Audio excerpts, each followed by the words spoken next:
நம்மிடத்திலே பார்க்கிறது விசுவாசம். மனுஷகுமாரன் வரும்பொழுது விசுவாசத்தை காண்பாரோ அப்படின்னா அந்த விசுவாசம் தான் ரொம்ப முக்கியம்.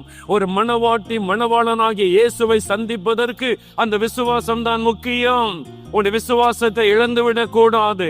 அந்த விசுவாசம் தான் பொன்னை விட காஸ்ட்லியானது, மிக விலையேற பெற்றது.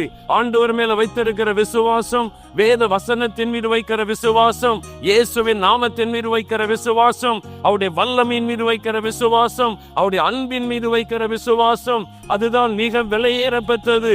அந்த விசுவாசம் உங்களுக்குள்ள இருந்தா போதும், நீங்க சந்தோஷமா இருக்கலாம். அல்லேலூயா.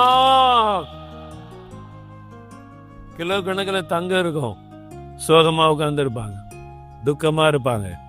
தங்க இருக்கிற வீட்டுல எல்லாம் மகிழ்ச்சியாக இருக்காங்கன்னு நினைக்கிறீங்களா? அவங்க தான் ரொம்ப துக்கமா உட்கார்ந்து இருக்கிறாங்க. ஆனா அந்த வெளியேறப்பட்ட விசுவாசம் இருக்கிறவங்க எல்லாம் மகிழ்ச்சியா இருக்கிறாங்க. அல்லேலூயா.